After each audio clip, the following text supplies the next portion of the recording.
You should be very careful about assuming that someone else has more than you do. I mean, one of the best predictors of whether someone has money is how old they are. So old people are richer than young people. Well, obviously, right? Because they had their whole life to accrue wealth. It's like, well, who's got it better? You want to be rich and old or young and poor? You know, I mean, you can't buy youth with money. So it isn't obvious who's better off in a situation like that. It's in fact, I think most people who are old and rich would trade it for young and poor fairly damn quickly. Well, I think everything about discipline. Everything about discipline and every day. And every day, like, you know, train, sleep, eat, repeat. It's like, I think like you guys understand me, like you, especially you, Mike, you guys like one of the greatest athletes of all times. You gotta breathe it, live it.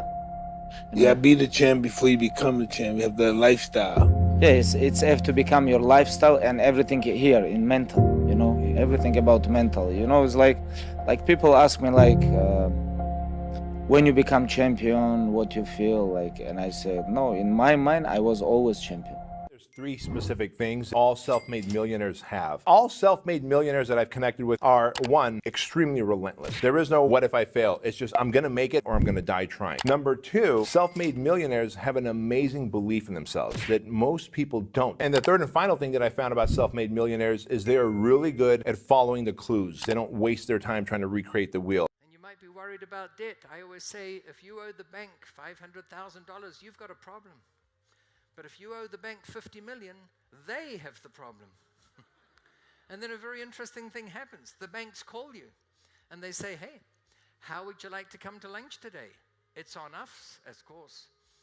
And you think to yourself, man, that's the second time in a month they've invited me to lunch and they keep paying. Why do banks want to take you to lunch when you owe them $50 million? And the answer is no, it's not to make sure you're still alive. It's because they've received another lump of money and they want to offer it to you before they go to the general public.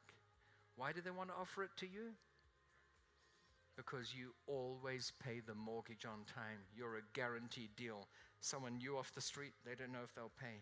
What you really want to do, as far as I can tell, if you want to maximize your chances for both success and let's say well-being, is you want to find a strata of occupation in which you would have an intelligence that would put you in the upper quartile.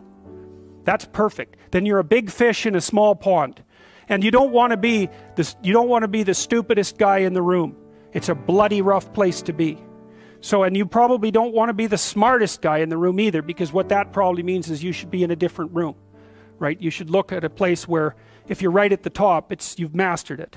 It's time to go somewhere where you're a little lower so that you've got something to climb up for. So, and if you're not hyper conscientious, for example, you're probably not going to want a job that you have to work 70 hours a week at, because you're just not wired up that way. You'd rather have some leisure, and like, more power to you. If that's how you're wired up, there's nothing wrong with having some leisure. Best promise my mentor ever gave me. He said, Mr. Owen, if you will change, everything will change for you. Wow, I took that to heart. And sure enough, the more I changed for the better, the more I changed from having a poor day to a good day, from lack of discipline to discipline.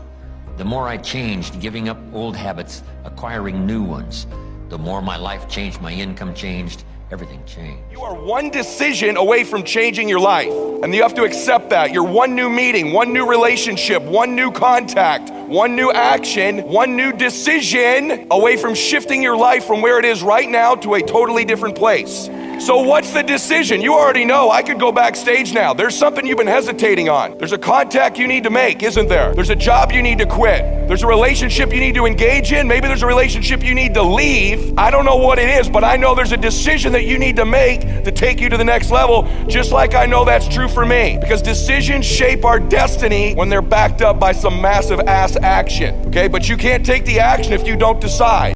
I think it's a necessity for a lot of people. Work. Love it. Money. Solid. Success. Need it. Failure. Interested in it. Vacation. Love it. Hustle. The best. Competition. I want to bash them in the fucking face. So you don't want to compete. I live for competition. When you ask me who works harder, Yeah. this is honest truth. Yeah.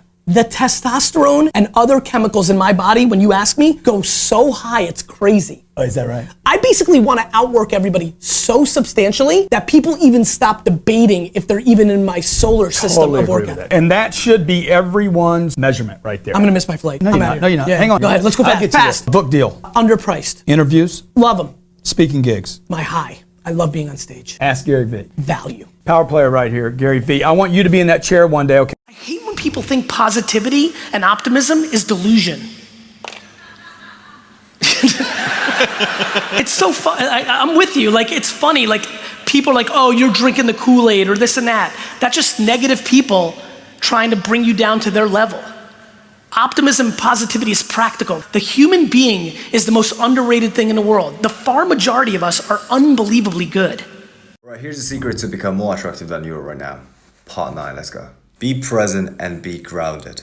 Study shows that 70% of the people are actually living in the past. What I mean by that is the moment that they wake up, they start thinking about problems. They start thinking about what happened yesterday, a couple of days ago. But we are only capable of experiencing this present moment, what's happening right now. And being present and being grounded means that you're taking full control of yourself, your mind, your body. And that, my friend, is goddamn attractive.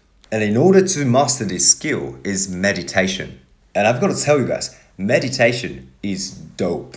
Because that makes you a powerful human being. So meditate every day for 30 days and then watch what happens.